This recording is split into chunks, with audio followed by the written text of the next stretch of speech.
Hello, hello. How we doing today? Yes. Welcome. Happy Sunday. How you guys doing on this Sunday early-ish morning, afternoon, a little earlier than I usually am doing video, but I will be traveling this week a bit. So might be the last live until perhaps Saturday, before Liverpool, obviously on Sunday. Big game, that one. So this might be the last one for a few days, and hopefully nothing too crazy happens during this whole week. I mean, you never know. But hopefully nothing too crazy. But yes, I hope everybody's doing well. I want to talk about a few things today, and I want to keep it somewhat of a focused video so that it's worth people catching up on later on if they are watching, not making it too long. You're very hungover. I'm sorry to hear that. Wharton and Anderson is a no-brainer. Are we okay with the money for this window? Hello, bring me Wharton. Yeah, and that's where I want to start today. I want to speak about the midfield. Obviously, I made a video yesterday looking at the major targets that we were looking at for the midfield, some of the major names that are on United's list. There obviously can be others, but these are some of the main names coming under consideration. And I have to say, my ideas have changed. Good to see you, Glenn. My thought has changed. It's gone back and forth because I look at it and I'm like, I'm trying to think through what actually United need in the midfield. Like, what actually fits? And a while back, I thought, all right, it'll be, the best thing would be Adam Wharton. And I was like excited about Adam Wharton for years. And then we brought Amorim in, and I was looking at the way that we were setting up our midfield, and I was going, I don't think he has the legs to run the gaps, all of these kinds of things, I don't know if he has the legs for that.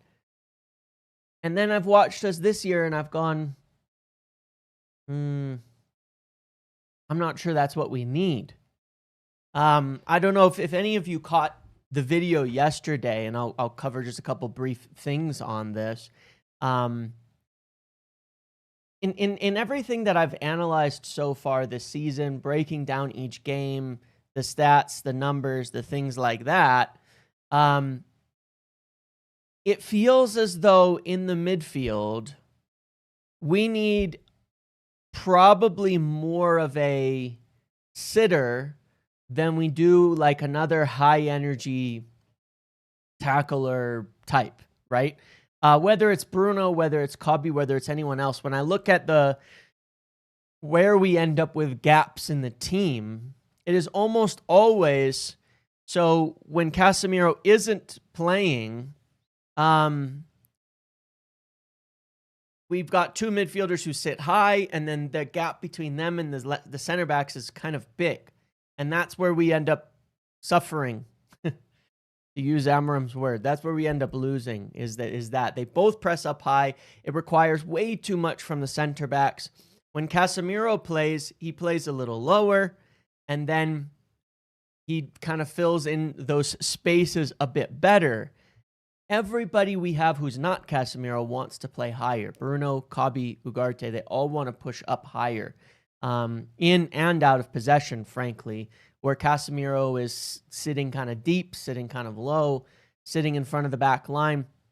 There's times where it's been to our disadvantage, where it makes the defensive line too deep and too flat. But more often than not, it helps to sniff out danger. Now, if you were to just get a better Casemiro, it feels like right now that's kind of the profile we want in the midfield. And I think that has changed a little bit. And I think it has. And it's not just, I think you just can't really get away with two like bulldogs anymore. You can't get away with two bulldogs. And I think maybe that's what Ruben has realized, is that you do need a little more ball playing through the middle. You do need a little more passing through the middle, and you do need a bit more structure with those two in the middle, as long as it's also balanced with having your wingbacks being very, very attacking. So, yeah, I'm not sure. I think it's changed a little. At least if I look at the way that we've been playing this season so far, getting a midfielder who sits in front of the back three and can hit the long pass is better than a midfielder who gets around a lot more. I showed the other day in the video, like, to me at least, it was an interesting comparison of like where, because when you look at stats, obviously they can tell you some things, but hold on, but not everything.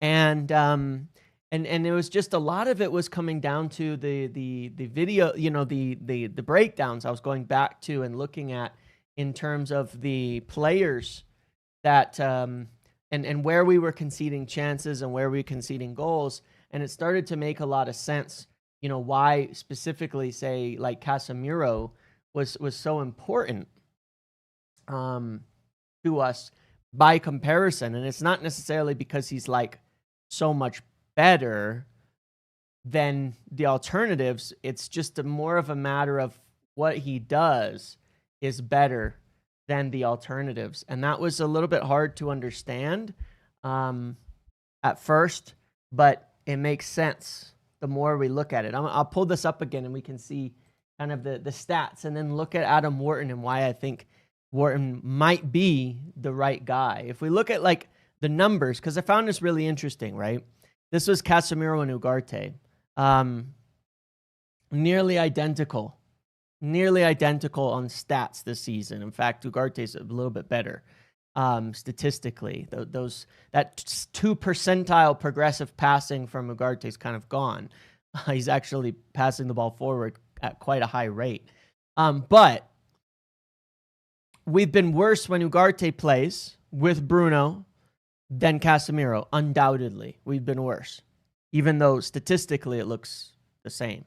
And I was looking at the tactical videos that I made and going back through them, and it was something I noted, especially against Sunderland, is the positioning of the players. When we look at like Casemiro and you look at where he's playing, it's like here, right? He gets forward a little bit, but he's mostly sitting. He's mostly sitting and in front of the back three.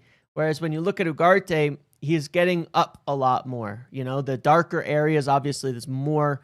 He's getting up high a lot more. That's just naturally what he's going to do. Instinctually, that's part of his problem.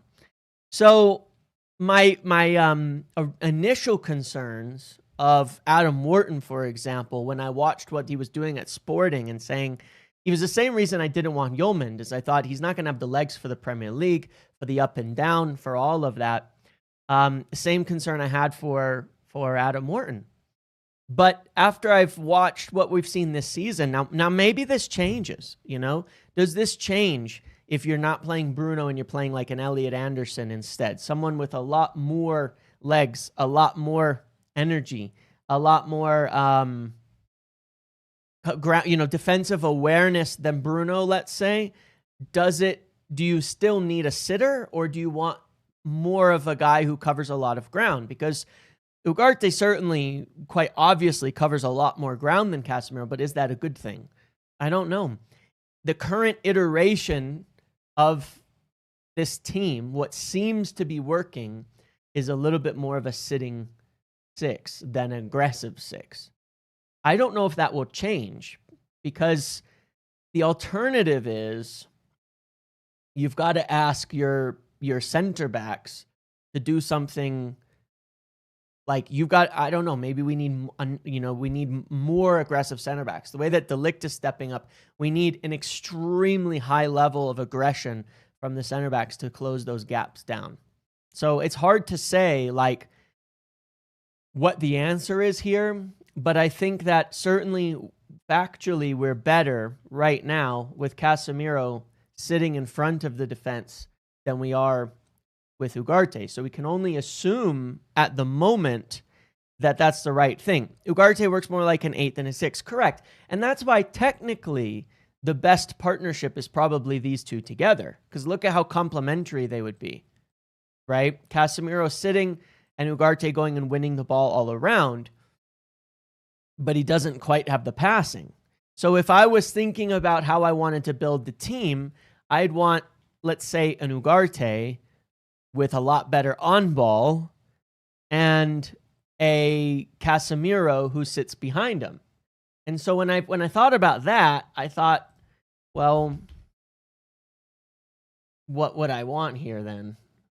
I might, let's see, want something like this, right? More of an 8 who gets around, who defends deep and goes forward on the left side. And let's go to this one. And then I start to look at it and say, this starts to look pretty good.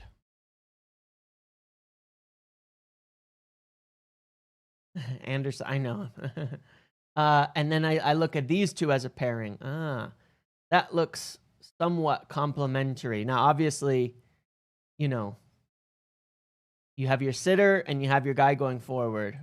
They actually fill all the right spaces as a combination together. So to me, in terms of the long-term rebuild of the midfield, I see something here that looks kind of nice. I think this looks kind of nice. I think this has potential. Wharton and Anderson, a sitting 6 and an aggressive 8. It's basically a better version. You know, Casemiro and Ugarte, Wharton and Anderson, because Anderson provides you a hell of a lot more on the ball, obviously. Now, and it's not that dissimilar to the dynamic of Casemiro and Bruno, just better. When you look at the stats and make the comparison for Adam Wharton, you can see he's still up high and all of this. Possessions 1 is low, but I think that's pretty simply just because Palace sit off the ball an awful lot. And then you look at Anderson, and he's very clearly an all-action midfielder. He's going to do everything, right? So no, it's very, very curious. It's very, very curious. I'm not considering Kobe. I'm considering Kobe in Bruno's position, but I think that if we're to make a signing in the 8, obviously we're implying that Bruno will go, and you're still going to need to have 2 players in that position for options. And so, you know, Anderson and Mainu could fit a lot of the ideas. Could Kone fit? We have to see a lot more of Kone to know really what type of player he is. You know, we've just got to see what type of what he is. So this is an interesting one. Now, could Baleba and Anderson work too? Absolutely. Baleba can kind of do whatever role. He's just not been great this season. You know, that's all. And I am a little wary of that. I am wary of that. And I think we should be a little bit wary of a player who's having a hard time getting on. He's not had that much, you know, time by way of like Baleba's not been good for such a long time that we should just be writing off that he's not doing great. We need to think about that. He's not like had seasons of consistency and it's just a downturn. Was the potential we saw a flash in the pan, or is he currently going through a bad run of form? You could think it's just a bad run of form, but how long does it continue? And how long does that go on for? And does he get out of it and break into moving forward? Because the whole idea of Baleba was based on potential. Now, interesting thing here is there's The Athletic had a piece from Steve Parrish here.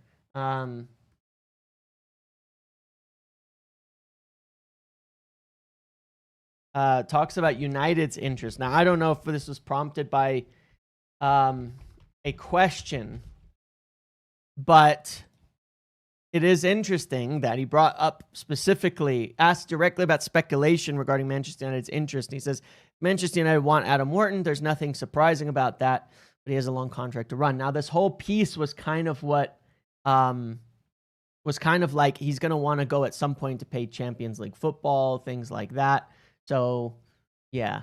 But obviously it's a bit of also like hands off, you know, in terms of Adam Wharton. The biggest problem that we have here is that, yeah, Baleba's showing you what he's like when he's unhappy. I agree. I think that's what we're seeing, but that worries me just a little bit. It just worries me a little, right? It does a little bit. The problem we have here is that everybody wants these three main players. Anderson, Wharton, and Baleba. There's going to be a lot of clubs in for them. You know, City are going to be looking for their new Rodri replacement.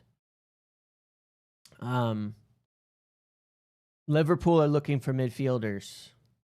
We're looking for midfielders. There might be others looking for midfielders as well. I mean, Madrid are always recruiting people and are interested apparently in Adam Wharton and such as well. So I'm not sure. It's going to be tough. It's going to be tough to bring in these players, but when I think about it myself, at this point in time, I think personally that Adam Wharton might again be the best fit. He's the player I was most excited about for years. Then I went away from it, and now I go back and go, I think Adam Wharton might be the right guy, you know? I think Adam Wharton might be the right guy. And it depends. The way that we play over the course of the season may change still quite a bit. The midfield dynamics may change. The way we attack might change. The way that we move forward might change. The way that what happens with Bruno and Mainu could determine what we need to do in the future. There's so many like moving parts still in this team and in the way that we want to play. It's hard to know exactly what the right answer is. So this is purely at the moment based off of what I see right now. If we want a Casemiro, then the answer is Adam Wharton or Yeomand. That's just the truth. You can see this with Yeomand in purple as well. He does the exact same job. If we want a Casemiro, it's Wharton or Yeomand. Those are the same player as him, but better. Now, Yeomand is better at the moment, but you have a risk of translating leagues, and you don't want to pay an enormous amount for him. Yeomand would be like a safe option, like a safe new Casemiro, you know, not super high ceiling of ability, but he's a good player. He's an intelligent player. He gets it. Wharton plays as a deep-playing playmaker with natural defensive instinct, tactical vision and able to dictate tempo. Shades of Rice at West Emo. Yep. And we seem to be adjusting to playing with that a bit more. You know? Now, we do seem to be adjusting to, you know, looking at it tactically, one of the things we've been doing well is using the midfield and to get the ball out quickly, forward and wide with long passing. It's one of the things that Kabi is struggling with getting into the team. I'm just saying, and I know that, again, it's a difficult topic to discuss, but one of the problems that Kabi has in getting into this team is he has no long passing. His long passing is not up to even close to the level of Bruno's or Casemiro's, but a lot of the success we have in attacking quickly in certain transitions is basically essentially fundamentally based on being able to move the ball out wide quickly and get the ball into those channels really fast. But that's a fundamental basis of Ruben Amorim football. It has to come from somewhere. Maybe it's the center backs, maybe it's the midfield, maybe it's other areas, but his whole game has always been predicated on moving the ball very quickly into the channels. Yes, it's fast attacks and things like that, but the whole advantages are getting it out wide. It's not about signing just one player. That's our constant error. I would agree. Sign Bale as CCB or 6, Wharton as 6 and Anderson at 6 or 8. Yeah, I would agree, Jimmy, in that respect, that it does need to be more than one. We need to look at it as a unit of players that we can bring in. And I'll say the one real positive about this that I mentioned on my video yesterday is I don't think we can get it wrong if we sign any of these players, because even if we move to a different system later, we need all these midfielders. We need a whole fucking what's the word for it? Platoon of midfielders right now. Like we just do. No matter what, whether it's not like if we were to switch to a 4 at the back manager right now, we'd be even worse in the midfield than we are now because we just don't have a lot of players. So we need a 6. We need an all action 8. We need many players in here. We need them either way. So that's what the positive of signing and adding to the midfield. We can't go wrong this way. We can't. We can't, and we should be signing multiple. Either way, we should be going for multiple. So, that's a system that doesn't value copy is a terrible system. I mean, I didn't see that in the book of football, in the 10 commandments of football. I didn't see that. I think the system can value copy in the right positions. But I think that those positions may not be. I don't know. I don't know. This is just the football is also changing. One of the things. This is what I wanted to talk about as well, is that one of the things that, and this is where I'm leaning towards Wharton. Okay, this is why I've gone back and leaning towards Wharton and why he may fit not just us, but football in general. I don't know if people have realized this, and this is a change. This is a bit of a change, in football, and it is. It's a real change.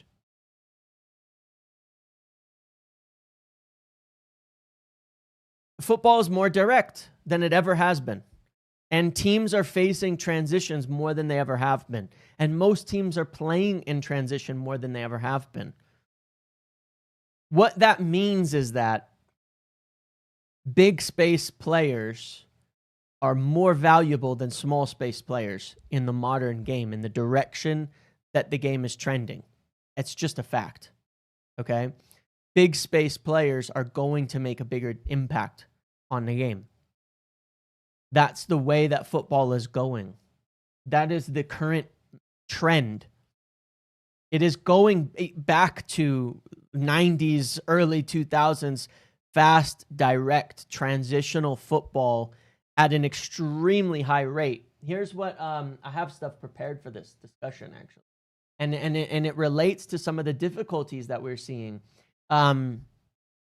Here's from John McKenzie, excellent individual. One of the reasons it feels as though elite football is going through a bit of a transition is because teams use territorial dominance to approach a high possession, hold the ball up the pitch, can no longer defend the situations this invites. So you look at teams like Barcelona, they're suddenly conceding massively increased counterattacks and transition goals. You look at this graph of the expected goals against from fast breaks against Arsenal, Chelsea, and Man City, and it's shooting through the roof. Football is breaking. Football is breaking, and it is breaking and going back to a different way of playing that has been there before. And that's what's turned me into thinking about Adam Wharton again, because for me, Adam Wharton, things like his long passing, all of that, it helps you in these big space games. Things moving the wrong way. Things moving the wrong way. This is what we've encountered. This is the direction that football is going. And I think for once, we're actually on the right track. We've actually gotten ahead of the curve where we're building a very fast, very quick attacking, somewhat transition-based team. Not that that it's deep block necessarily, but look at the results that Palace are getting week in and week out. And you compare Kobe, for example, to Pogba, and Pogba would do amazing in this team. Pogba would do amazing in almost any team. But Pogba could smash the ball a distance in long. I mean, France won the World Cup essentially this way, right? Playing quite defensive though. But you need that long passing from the midfield has become a hallmark of the whole thing. The ball has to be going from somewhere. The ball has to be getting up the pitch quickly from somewhere. You can do it from center backs. You can do it from the midfield. You can do it from lots of different areas, but the ball has to be able to move up the pitch rather quickly in just the modern way that is being played. That is one of the reasons Kobe is struggling to a degree, but it's also just that there are bigger spaces to also defend. Everybody's begging for us to have this high, extreme territorial dominance in football, but it's not working. It's not actually working for almost everybody. It's just not working. They are conceding more and more. We see Pep having to zag suddenly at City and play a more transitional-based team than he ever has, literally ever has in his entire career, is Man City right now. And look at what it's doing for Haaland. Look at what he's doing. He's gone, all right, I'm going to zag. We're going to play faster, and we're going to get that ball into Haaland, and Haaland is going to fucking score 60 goals this year, I swear to God. And it's working. He's figured it out. He's gone, all right, that's what we've got to do then. Let's zag. We're going to go away from pass a million times, and we're going to play a bit more direct and a bit faster. But DB Cooper, that's the issue. Scholes was an incredible small space player, but he also had the best long ball in the team. The passing range was insane with Scholes, and that was the difference. Scholes without the passing range would have been a much more difficult player to put in. He would have been a much more difficult player to fit if he didn't have that passing range. But the same goes for Carrick, right? Carrick had incredible passing range. He wasn't the most athletic guy, but Carrick was a bit like that deep, almost like current Casemiro to a degree, with the way that he could move the ball over long distances quickly, while also being good at reading the game defensively. The ability to make those long passes is valued, and I think it brings Adam Wharton up the thinking a lot more. It's what Yeoman has done well. You know what I mean? But those are big things. You know, those are big things. They do matter, you know, in football, and they do matter in the direction that football is going. And I think that brings Adam Wharton higher up into the frame, right? Right. And so it's like you have two options to move the ball forward in the current game when we go, right? And it's like the Cobby wants to run with the ball forward, but not particularly fast. He's best on the carry. He's best on getting it forward in that way. So that means he gets stuck up the pitch a little bit too much, but he also just can't move the ball really fast from one direction to another. Bruno can, Casemiro can. That's why he's playing Bruno deep, is for those long balls. That is the reason. I know that people don't like it. I've got my concerns with it too, out of possession, but that's why Bruno is there. If we just had better versions, it might work great. Long ball like Big Sam? No, it's just football. It's just football. Haaland has midfielders feeding him. Yeah, agreed, but that is kind of the point. We need that ability to play the ball forward quickly. But regardless, this is a direction that football is going, and it's a way that it's changing. And so for me, I'm looking at Wharton and saying I think he's the right guy for deep now. Baleba can be. Baleba's an extremely talented player, but we need to see if he can turn things around. But I genuinely think Adam Wharton has the ability to be, in the current era, the current direction of football, I think he could do it. Yeah, I know what you're saying, RSV, and I think it's a bit of a way that's changed and evolved. Ruben Amorim historically has not really used a deep-lying playmaker, but he has used and is presently getting the most out of utilizing that six as more of like, I don't know how I would explain it necessarily, because I'm not sure that I would call it a deep-lying playmaker, but there is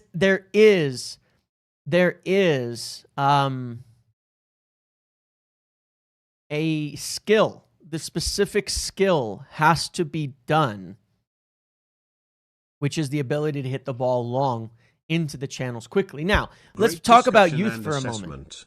Hit the like, guys. Yes, thank you, Samix. Appreciate that. And yes, please do hit the like button. Let's talk about the youth for a moment, because this is a skill that Jimmy Thwaites is so good at. Every time I've watched Thwaites, he can ping a long pass exactly where you want it at an almost uncanny level. Like, that is a God-given talent, right? and that not every midfielder possesses, he has it. Now, does he have the size?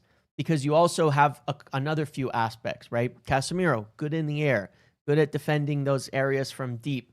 Things like that as well. Wharton is tall. You do have those factors. That's my only concern with Thwaites, is that he doesn't have the height to be a shield in front of a back three. Could you play him in the 8 and allow him to ping the ball around a bit? Potentially. But that's my only concern with Thwaites, because Thwaites has it. Wharton would make us better at being direct. Exactly. So when we get those spaces in the widers, because look, the way that we play, just factually, is move the defense around to one side in the build-up, get the ball in to those areas, and boom, get it through in one pass. And then it gets up into the wide, and then it's progressing down the wings, and we're coming back. To say exactly that about and then we're getting into the middle. You were about to say that about Thwaites. Yeah, yes. Thank you, Glenn, as always. Appreciate it. So I don't know. It's just really, really interesting. It's just really interesting, but I think that we need that. We do need that. There's adjustments. There are adjustments. Does Wharton cover a lot of ground? The thing is, I'm not sure he needs to anymore. Now, I think Baleba could do this job as well, but I don't know. It is like a quarterback to a degree, but no, Kabi, there is a future for Kabi. At the 8, though, not at the 6. This is why he can't really play. Like, I know people have been asking why Kabi don't just try Kabi next to Bruno, but this is why he's not next to Bruno. For the most part, right? When he brought him on next to Bruno against Burnley, when you look at the game state, we weren't building up anymore. We weren't long balling it anymore. We weren't sending it in behind anymore. Burnley were 11 men behind the ball, and we were pushing up, dominating territory and attacking. Then you could use a small space player like Kabi, pick up the ball, bring it up the pitch carefully in the dribble, and help get into the attack. They're not going to play it in most game states. He can't play next to Bruno for that reason. So I'm talking, I didn't say there's no future for Kabi. I think there is. I think there are skills that he needs to be able to do to add to his game, which Ruben Amorim said in preseason, including the speed of action and things, so that he can play in some of these positions better. And I personally think he can, and I think he will. And I see a positive ending for this, even though it doesn't look like it at the moment. But we will see. But we will see on that front. And it's not about there not being a future for Kabi. It's just that there are things that in big spaces he's going to have to improve at. And that would happen to him at any club. I keep going about that. Like when people say, if the system doesn't suit Kabi Menu, then it's a bad system. But what top team does he start for today? There are things he needs to improve upon to start regularly at any top side at the moment. Okay. And that's fine. And that is okay. But there is a future. But there is also developing, your skill set more and more, which I think needs to happen there. But yeah, that's how I'm thinking. That's what I'm looking at now. At the moment, is where we're going. And you also have to realize that it's not just Amorim. Okay, like that much I can tell you for sure. It's not just Amorim. It's not like, hey, we switch from Amorim and suddenly we're gonna play tiki-taka. We're not. If we switch from Amorim, it's very likely the next manager we bring in will also play quite direct. I'll give you an example, okay? One of the main managers we considered, Thomas Frank, also is a very direct manager, okay? There was some rhyme and reason to the managers that we looked at. Thomas Tuchel, the type of manager that is a bit more of a pragmatist, but when you say, hey, this is how we want to play, and he will do that. He's got a varying of styles and things like that. We are going to play fairly direct, regardless of it's Amorim or somebody else. There is a style and some underlying principles that we want in this team, that they want in this team from top down, that will survive whether Amorim is here or not. And a lot of that is direct. So we do have to think about that they wanted United to be in the decision of how United should play football, not Arsenal, not tiki-taka, but something that does embrace and is a little bit closer to obviously the United of old, but also happens to be a good decision in the current sort of meta shift in football of playing fast and playing direct. So again, closer to Liverpool than than Arsenal or City. So there's always going to be a directness in here, in the way that we want to play. And so I look at guys like Wharton. I think they're always going to help you with that. They're always going to be a player that's going to give you an incredible amount of ball playing ability that will help you get up the pitch quickly, find the long balls when they're there, do all of that.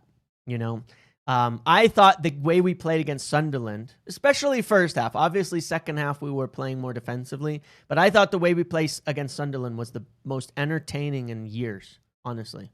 I thought it was the best football we've played in years from a style standpoint. I enjoyed it.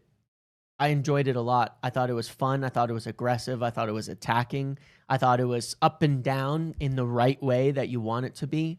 That's my opinion. I love it. I hate watching Arsenal and City. I can't fucking stand it. City are actually more entertaining to watch this year than they have been in a long time. But I've always, that's why I get accused of being a Liverpool fan, because of my enjoyment of watching Klopp football was a hell of a lot more enjoyable than our football for quite a long time. Unfortunately, it just was. It was just good football. But I love it. Honestly. And that's why I'm amused. I get amused by a lot of the criticisms of things like that, of being long ball, like especially that first half against Sunderland, because I looked at it and I'm like, that's just an opinion. There's nothing wrong with the way that we played. I thought it was amazingly fun, Some people aren't going to like it, and that's fair enough. But this is the direction that United are going to go. So the problem is getting these guys in January is going to be tough. It's going to be tough. We know that. Wharton, Anderson, Baleba, it's going to be near impossible to get these guys in January. They're going to be expensive. There's going to be competition. But maybe we'll have the money. Maybe we do have money. We do have the ability to spend, so maybe we can just go for it and see if we can get something over the line. But I do think that this is an interesting discussion, and what I really, really think it's worth, I think it's just something we have to pay attention to. Forget that it's Sunderland, Jedi. The first 25 minutes, the first 25 to 30 minutes against City were also like that. It was fast. It was direct. We just screwed the chances up. We screwed up our situations.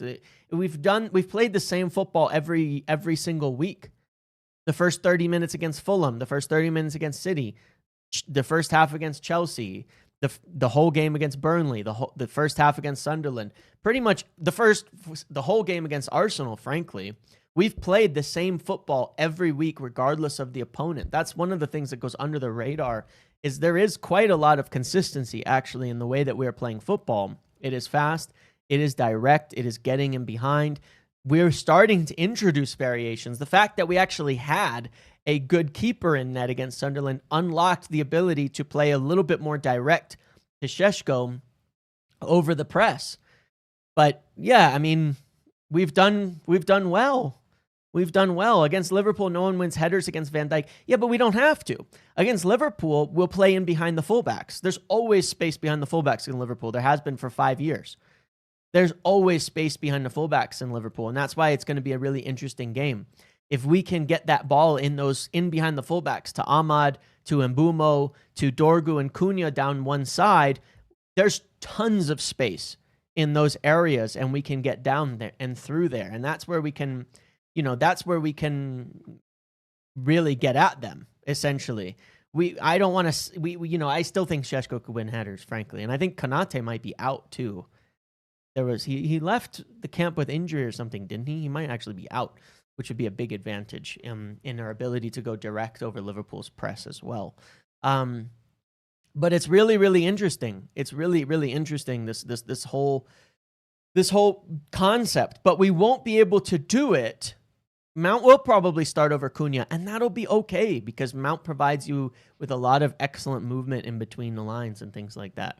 But we might be able to, but if you can't exploit those spaces behind the Liverpool fullbacks because you can't have anyone passing to get the ball out there, we're in trouble. And that's what worries me to a degree. If we, because I go back and forth, like you worry about the Casemiro Bruno midfield against Liverpool from an energy standpoint. But at the same time, they're going to be the two best players to find the ball in behind. So from an attacking standpoint, Bruno Casemiro would be the lineup we would choose if we're going to go for it. Whereas if we change the midfield for that game for more legs, then it's likely going to be a more defensive performance, interestingly enough.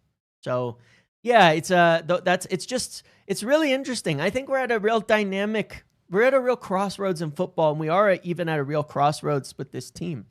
And I think there is a very distinct style of play forming, and I'm going to get heat for it, but I like it. I actually really like. I think that today our football is better than it's been in years. And that doesn't mean it's good. That doesn't mean it's there yet. That doesn't mean that we're executing it yet. But it is, for me, stylistically, better than it has been in a long time. And that leads me to my next point that I want to talk about. I retweeted this from somebody yesterday that they posted from FPL Frazier, who got this from Mark R. Stats. And this is Man United's created threat versus and allowed threat. Purple being allowed threat and yellow being created threat. Now, what's really interesting about this is that a lot of people really, really hate stats like this. And my opinion on hating stats like this, especially because I think threat is one of the best stats in football. Maybe my favorite stat in all of football. Threat, if you hate this stat, I think you just don't understand it. So I just want to explain it really, really briefly. This is expected threat, what it means, okay? Basically, where you have the ball, where you touch the ball, is worth a different amount based on where it is on the pitch. If you touch the ball 1,000 times, but it's in your own corner, imagine you're going left to right, obviously, then it's worth an extremely low amount of threat. Why? You can't score from there. So every little zone and quadrant is given a value, obviously growing as you get closer to the net, into the dangerous areas that goals happen from, and all of that. And the same would go in reverse for the other side. So the whole idea with threat, with threat, like the stat of threat, is all it is saying the more threat you have, the more you're touching the ball in areas that you're more likely to score from. It's a great stat. It's one of the best, actually it's one of the best advanced stats that's ever been made, because let's say you have 70% possession. It breaks some of those things. You have 70% possession, but all you're doing is passing it around the middle. You're not going to have a lot of threat because these are not worth a lot.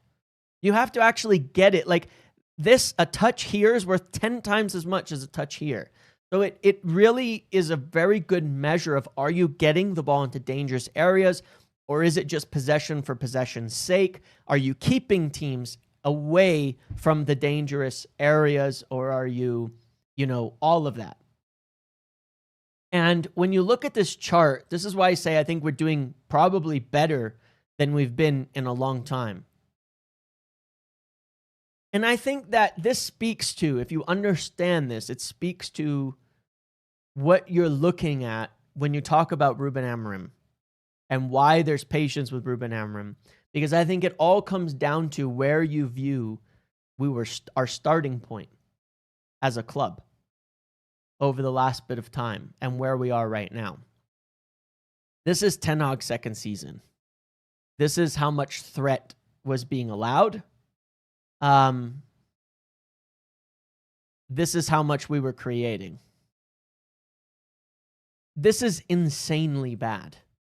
Like, genuinely, for all the talk about points and things like that, this means we were basically never getting the ball into the box when we have it, and that teams were battering us the other way, which was correct. We're conceding 24 shots per game, right? This is insane. Like, you will see, this is genuinely probably was 19th in the league with how bad we were. And so I think that one of the debates here, one of the things that has gone and not maybe is a matter of perspective. I think your view on Amorim today and where we are probably depends on where you viewed we were actually starting off. Okay, I'm not talking about us being good. You understand? I'm not talking about us being good. I'm saying it depends on whether you've accepted just how bad we actually were. Because I think some people think, I'm going to use Sir Jim's thing here, you change managers and it should flip a light switch and everything's good, but it's not. This is not a blip, okay? Ten Hag coming in had us over the course of that entire second season getting worse, worse, worse, worse, worse, worse, worse, worse, worse, worse, worse, and worse.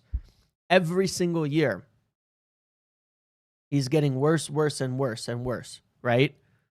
You can see that, Ollie, first season to second season, you can see the progress, right? The gap between yellow and purple is growing. Now, you saw warning signs at the end of his second season, right? And so in his third season, look, you can even see the trends go season to season, which is actually crazy. It's crazy.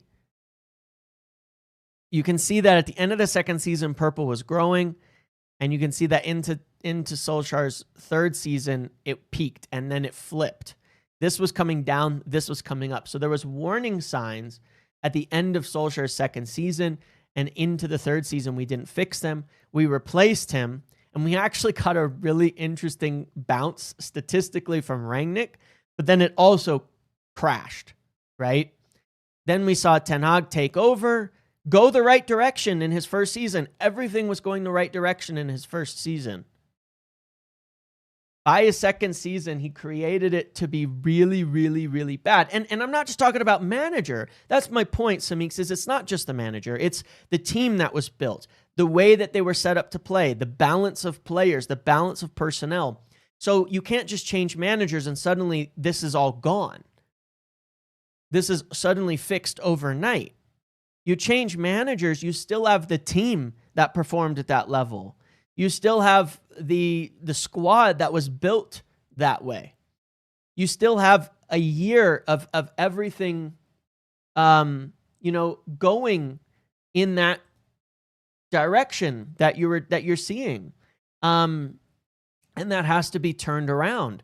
And we started off still really bad, really, really bad. Okay, it just wasn't great. Now, it has turned around this year. It is starting to turn around and go the right direction. But the point being is that, let's say today, really, Amorim has us as a 10th place team. Let's just say right now, he has us as a 10th place team.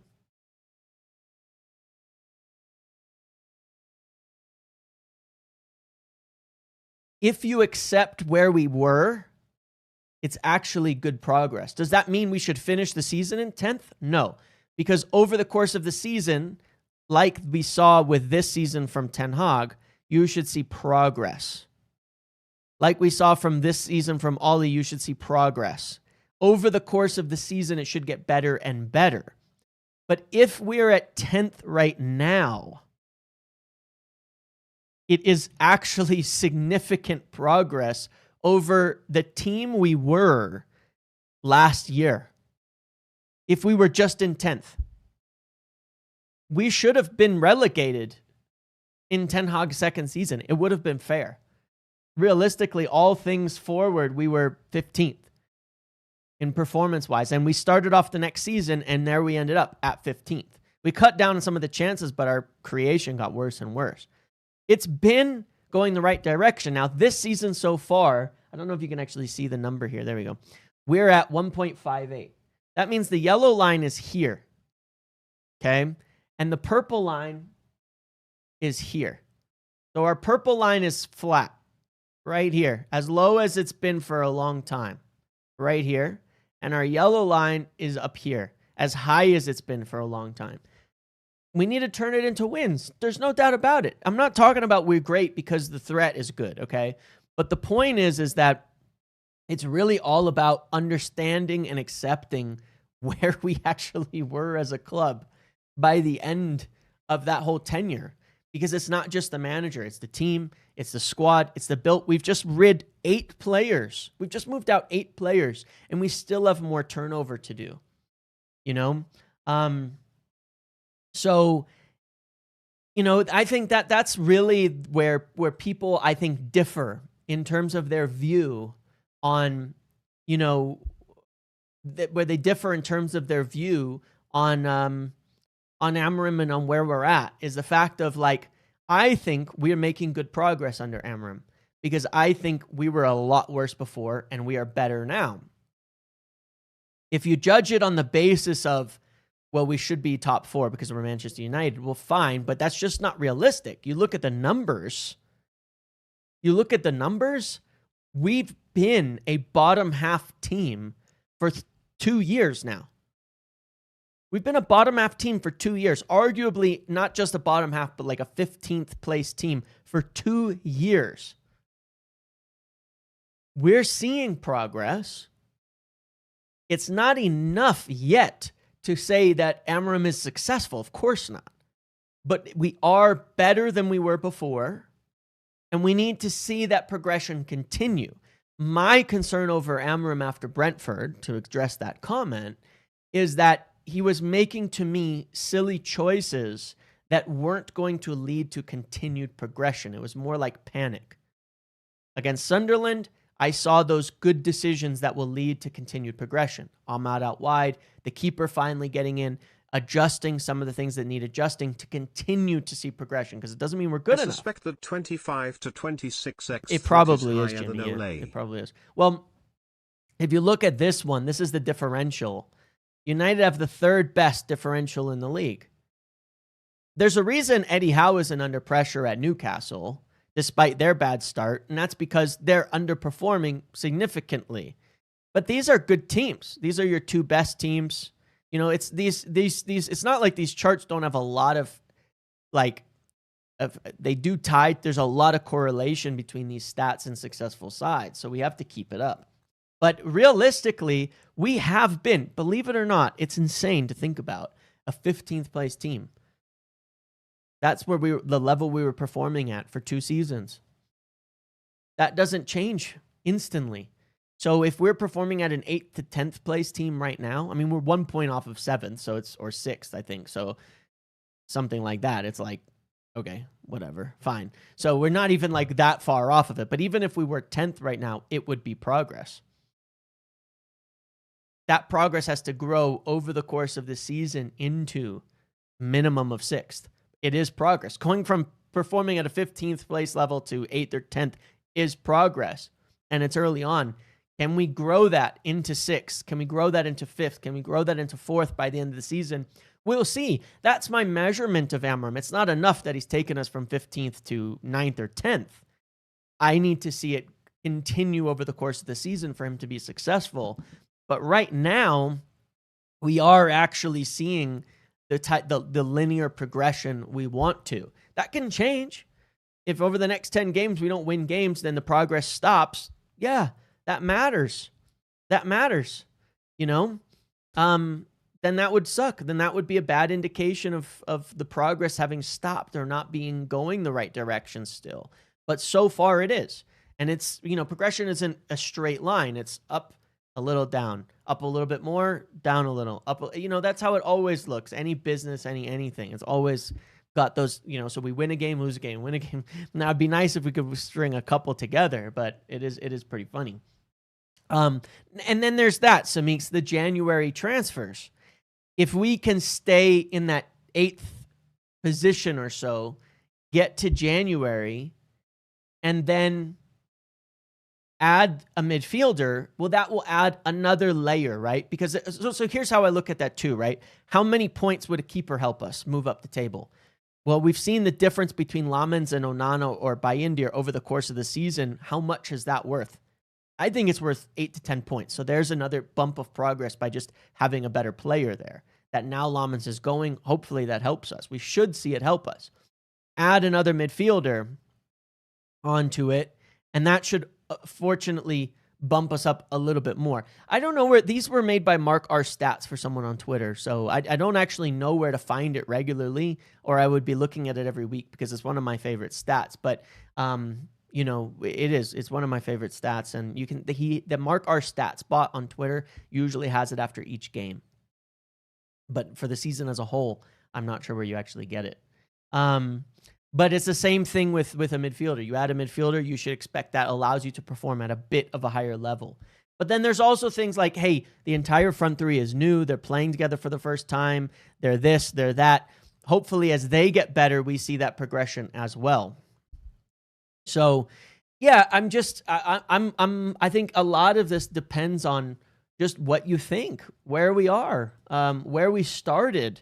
I think it's going to be the key measure of your current, thought on whether United or whether we're any good or not.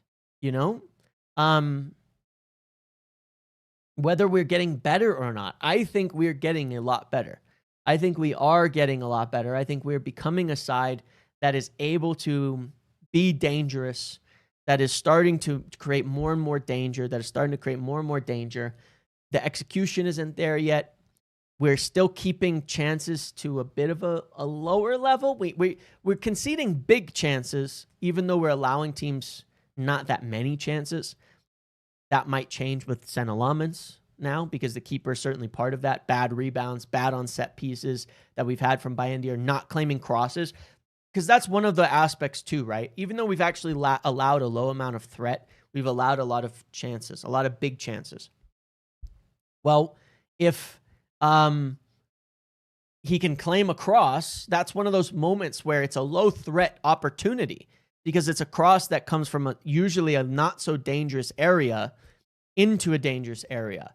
That's not something that adds a lot of threat. But if you don't catch the damn ball, then they can score without a lot of threat. And those are the things that kill you, where you look at these stats and say, hey, we're keeping the ball away from the net, but we're still giving up too many goals. So Lamens needs to, his just simple claiming of crosses, simple claiming of set pieces and things like that will make a huge difference to things like that and cut down a lot of goals. Because we that happens a lot. That happens a lot. So, I think the keeper will make a big difference on this thing where we're allowing not that much threat, but conceding big chances. I think the keeper is going to cut out a good, at least 25% of those. I'd be surprised. I mean, Sunderland was evidence of that. The simple crosses he claimed that probably would have been big chances for the opposition should he not have made those claims. Simple things like that. But yeah, it's all an interesting kind of debate, and I think it all ties in together. I think I've segued this whole discussion well from the beginning, from the midfield about what we need, and what kind of attributes fit this way that we play direct attacking football, the direction that the league is going. I think that Adam Wharton is the right guy right now. I'm leaning towards him being the guy again. We'll see how it goes over the course of the season if this changes. But I think Adam Wharton fits modern football extremely well. I think he's ideal for the direction that football is going, especially in the Premier League. I think he's the right guy. All of that to, what it means, what we are doing right, and the direction that we're going in. Now, look, we go into Liverpool and we get destroyed. Going to shatter a lot of that confidence. There's no doubt about that. It's always shattering to lose big to Liverpool. I mean, that was the beginning of the end for Ten Hag as well, right? Frankly, that 7-0 to Liverpool was crazy. But, it's also a huge opportunity. These things are all good. There are good signs. There are green shoots. There are good things happening. But confidence We can't let our confidence get destroyed. And that's the danger of these games. Football can change in a dime, and the mental aspects and the confidence aspects and all that is everything. We walk into Liverpool, we have to perform well. We don't even have to win, but a good performance, strong performance, and a draw at Anfield would be huge, I think, for the confidence to build things up. A win would be insane. Would completely turn things around. But, you know, the whole thing, the whole narrative, my whole feelings on it could change regularly. I see progress. Not enough progress yet, but progress. Week to week, I need to see that progress continuing. We need to see more often games like Sunderland where we get out early, get some goals, get ahead of the game, and then spur those into longer. Start to turn those 2-0s into 3-0s, you know, and where in big games like against Liverpool, we're not losing.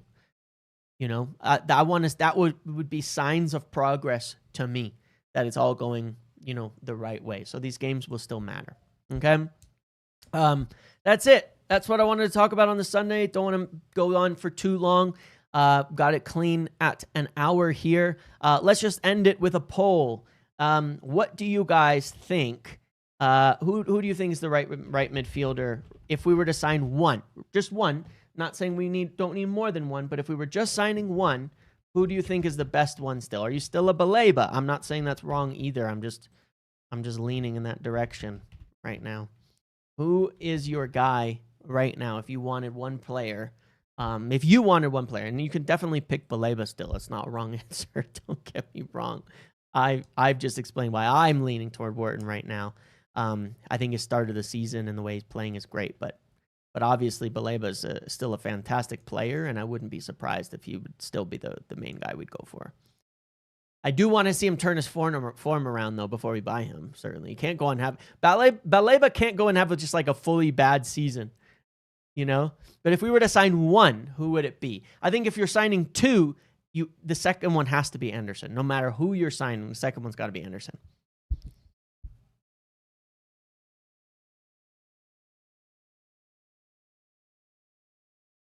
Yeah, but Baleba's not a wrong option at all. Baleba looks like an incredible talent. It's just... Wharton is just...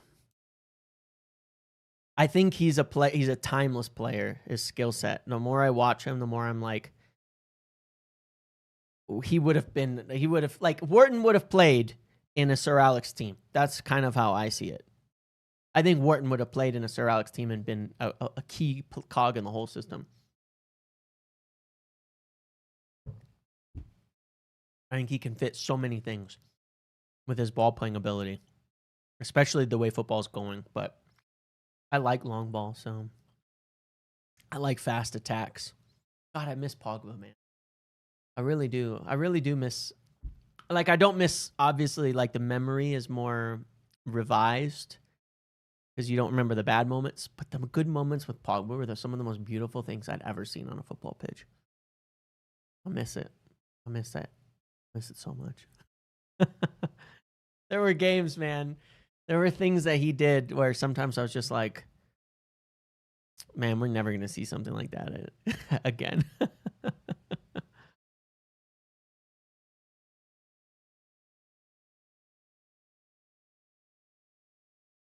I like I said, it's a slightly revised memory, DB Cooper, but it's more like I missed those moments that he did that I don't think we'll ever see again at that United.